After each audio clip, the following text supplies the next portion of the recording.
Hello students, हम कर रहे हैं बिजनेस इकोनॉमिक्स। बिजनेस इकोनॉमिक्स के अंदर हमारा चैप्टर नंबर चल रहा था कॉस्ट एंड आउटपुट एनालिसिस, जिसमें हम कॉस्ट कॉन्सेप्ट को समझ रहे थे। लास्ट लेक्चर के अंदर हमने कॉस्ट कॉन्सेप्ट के अंदर कौन कौन से पॉइंट्स कर लिए थे। मनी कॉस्ट को समझ लिया था, रियल कॉस्ट को समझ लिया था, और कॉस्ट एंड आउटपुट एनालिसिस के बारे में, इस चैप्टर के बारे में डिस्कशन किया था। आज के लेक्चर के अंदर हम इसको आगे बढ़ाते हैं और हम opportunity, direct, indirect, incremental and sunk cost, replacement, historical cost, fixed, variable cost, short run and long run cost को करने की कोशिश करेंगे। देखते हैं आज के लेक्चर में आगे वाले कितने पॉइंट हो पाते हैं। तो चलिए स्टार्ट करते हैं हम अपॉर्चुनिटी कॉस्ट को। ठीक है, सो अपॉर्चुनिटी कॉस्ट जो है ये इकोनॉमिस्ट के पॉइंट ऑफ व्यू से कैलकुलेट की जाती है। ठीक है, मैंने आपको लास्ट लेक्चर के अंदर पॉइंट ऑफ व्यूज बताए थे कि जो भी कॉस्ट इकोनॉमिक्स के अंदर कैलकुलेट की जाती है वो किसी न किसी के पॉइंट ऑफ व्यू से होती है, जैसे अकाउंटेंट के पॉइंट ऑफ व्यू से, इकोनॉमिस्ट के पॉइंट ऑफ व्यू से, सोशलिस्ट के पॉइंट ऑफ व्यू से, ओके, या बिजनेस मैनेजर के पॉइंट ऑफ व्यू से। तो ये अपॉर्चुनिटी कॉस्ट जो है,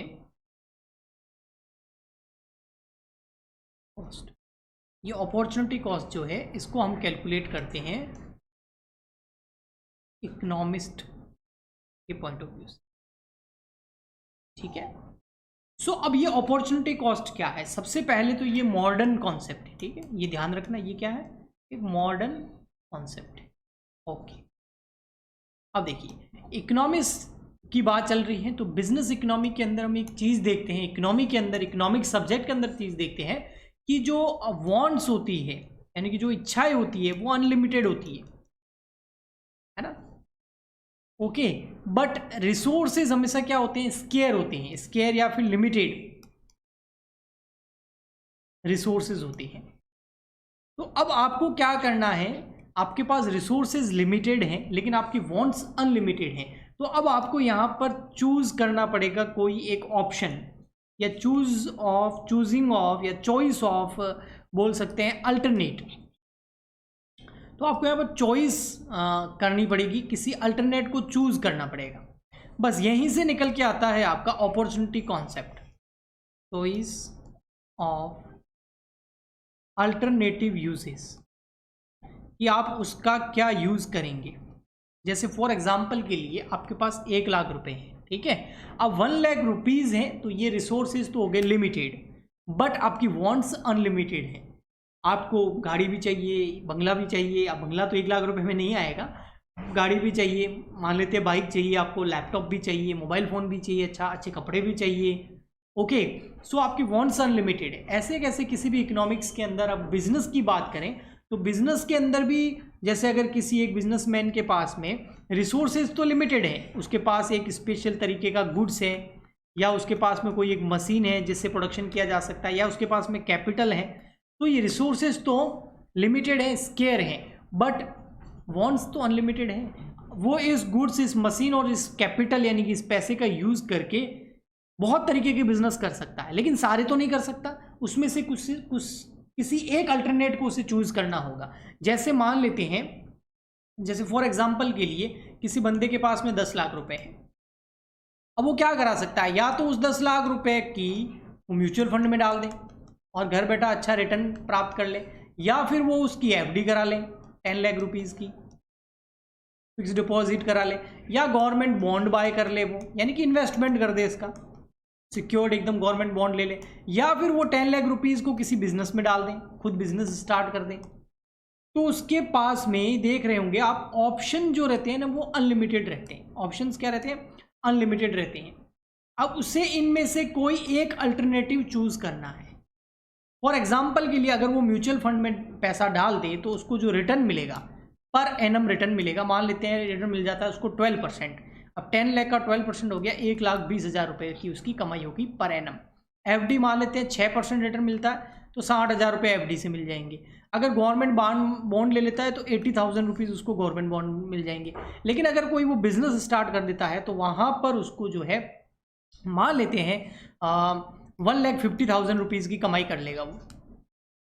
तो अब यहाँ पर आप देख रहे हो, कोई एक ऑप्शन अगर वो चूज कर लेता है, जैसे ये ऑप्शन वो चूज कर लेता है, तो उसके 3 ऑप्शन चले गए। अब तीनों ऑप्शन में आपको कोई बेस्ट एक ऑप्शन को अपॉर्चुनिटी कॉस्ट के तौर पर लेना है। तो 1,50 की कमाई अगर उसने करने के लिए 10 लाख रुपए बिजनेस में डाल दिए, तो उसका अब बेस्ट देखो कौन सा ऑप्शन था जो वो कर सकता था। इसके बाद वो था म्यूचुअल फंड में डाल सकता था, वहां से 1,20,000 की कमाई हो जाती। तो ये 1,20,000 क्या है, इसकी अपॉर्चुनिटी कॉस्ट है कि बिजनेस में पैसा डालने की वजह से 1,20,000 रुपए वो नहीं कमा पाया, क्योंकि 1,20 तो वहां से आ जाती। सो ये अपॉर्चुनिटी कॉस्ट का कॉन्सेप्ट होता है, ठीक है। ओके, बाकी आप अब अपनी जो बुक है उसके अंदर पढ़ेंगे तो आपको अच्छे से समझ आ जाएगा। यहाँ पर कॉन्सेप्ट हमने समझ लिया है। नेक्स्ट बात कर लेते हैं direct and indirect cost. Direct and indirect cost जो है ये अकाउंटेंट के पॉइंट ऑफ व्यू से कैलकुलेट की जाती है, ठीक है। डायरेक्ट एंड इनडायरेक्ट कॉस्ट, जो कॉस्टिंग जानते हैं उनको अच्छे से पता होती है डायरेक्ट कॉस्ट क्या होती है, इनडायरेक्ट कॉस्ट क्या होती है। तो देखो बेटा, जो डायरेक्ट कॉस्ट होती है बहुत सिंपल है। जो डायरेक्ट कॉस्ट होती है वो डायरेक्टली, इसका नाम देखो, डायरेक्टली मैन्युफैक्चरिंग से रिलेटेड होती है, या आप कह सकते हो प्रोडक्शन से रिलेटेड होती है, या आप कह सकते हो फैक्ट्री कॉस्ट है ये। ओके, जैसे आपका हो गया raw material, direct raw material, direct labour, direct way expenses, ये सब क्या होते हैं, और भी फैक्ट्री एक्सपेंसेस वगैरह। जो डायरेक्ट मैन्युफैक्चरिंग से रिलेटेड होता है, जो फैक्ट्री की कॉस्ट होती है, उसको हम डायरेक्ट कॉस्ट बोलते हैं। एक होती है इनडायरेक्ट कॉस्ट, यानी कि डायरेक्ट कॉस्ट जो होती है ना, डायरेक्ट कॉस्ट, उसके बिना वो मैन्युफैक्चरिंग होगी नहीं, वो प्रोडक्ट बनेगा ही नहीं। और इनडायरेक्ट कॉस्ट जो होती है, इसका नाम ही इनडायरेक्ट, ये प्रोडक्शन से रिलेटेड नहीं होती है, ये मैन्युफैक्चरिंग से रिलेटेड नहीं होती है, ये फैक्ट्री कॉस्ट नहीं होती। ऐसा नहीं है कि ये खर्चा नहीं करेंगे तो वो प्रोडक्ट मैन्युफैक्चर ही नहीं होगा, वो बनेगा ही नहीं, ऐसा कुछ नहीं है। ये इनडायरेक्ट कॉस्ट होती है, जो ये ऑफिस कॉस्ट होती है। ये किसी भी गुड्स को सेल करने के लिए selling cost, advertisement cost, management cost, administration cost वो होती है।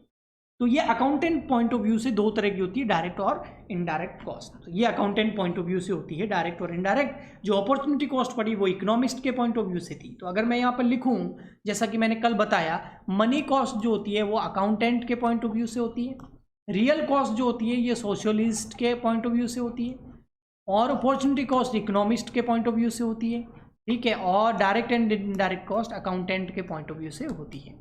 नेक्स्ट आता है इंक्रीमेंटल एंड संक कॉस्ट, ये भी अकाउंटेंट के पॉइंट ऑफ व्यू से होती है, अकाउंटेंट या बिजनेस मैनेजर के पॉइंट ऑफ व्यू से होती है, क्योंकि डिसीजन लेना होता है। बिजनेस मैनेजर, ठीक है, BM लिख देता हूँ, बिजनेस मैनेजर के पॉइंट ऑफ व्यू से इंक्रीमेंटल एंड संक कॉस्ट को कैलकुलेट किया जाता है। तो आइए देखते हैं इंक्रीमेंटल एंड संक कॉस्ट क्या होती है। तो कॉस्ट नंबर ये कौन सी हमारी, 5th, incremental and sunk cost, 5th point number 5th, incremental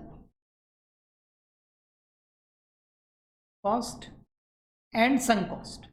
incremental cost और संक कॉस्ट एक दूसरे की बिल्कुल ऑपोजिट होती है। इंक्रीमेंटल कॉस्ट वो कॉस्ट होती है जब भी कोई भी बिजनेस,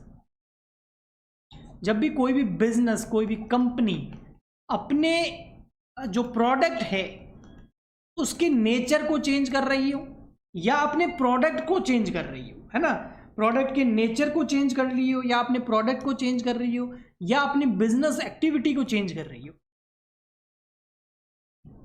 पहले जैसे रिलायंस की बात करता हूँ, रिलायंस पहले पेट्रोलियम वगैरह इस बिजनेस के अंदर थी, उसका नेचर, उसका ऑपरेशन यही था, उसकी एक्टिविटी यही थी, ठीक है। रिफाइनरी लगी हुई थी जामनगर के अंदर, ऑयल को रिफाइन करती थी। बाद में टेलीकॉम में आ गई, यानी कि जो जियो आया हमारे सामने निकल के, ठीक है। तो इसने क्या किया, अपना बिजनेस, अपना प्रोडक्ट, अपनी बिजनेस एक्टिविटी को चेंज कर लिया। सो ये एक, इसके लिए जो खर्चा लगा वो इंक्रीमेंटल कॉस्ट होता है। संक कॉस्ट वो कॉस्ट होती है जो प्रोडक्ट के नेचर या बिजनेस एक्टिविटी को चेंज करने की वजह से उस पर कोई फर्क नहीं पड़ता है। संक कॉस्ट के अंदर अधिकतर आती है आपकी जैसे फैक्ट्री कॉस्ट या फैक्ट्री रेंट। एग्जांपल लेता हूं, फैक्ट्री कॉस्ट तो नहीं कह सकते हम, फैक्ट्री रेंट। संक कॉस्ट के बारे में अगर आप मेरे वर्ड्स पे ध्यान देंगे तो आपको अच्छे से समझ आएगा। संक कॉस्ट वो कॉस्ट होती है जो डिसीजन मेकिंग में बेकार होती है, डिसीजन मेकिंग में बेकार रहती है।